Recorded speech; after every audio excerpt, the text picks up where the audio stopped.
पारी का चौथा ओवर पोलार्ड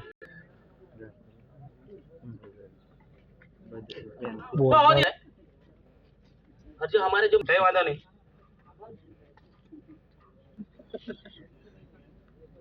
अब फिर से आगे गेंद का सामना करने बाहर लेकिन यार थी रेवसी खेलने की कोशिश थी लेकिन यहाँ पर जो रितेश का बल्ला घूम रहा है हाँ बोल्डर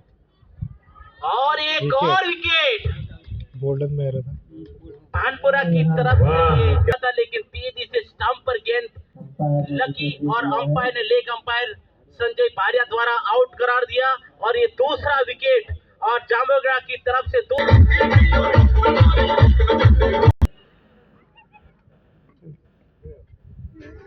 बहुत स्पिन થઈ રહ્યો છે બોલ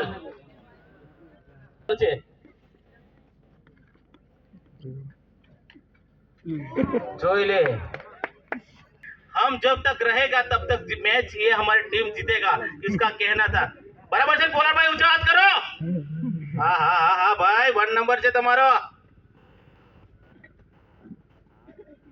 वाइट वाइट वाइट सरस सरस वाइट નો ઈશારો દે છે જોઈ લે કિલો બોલ પડ્યા પછી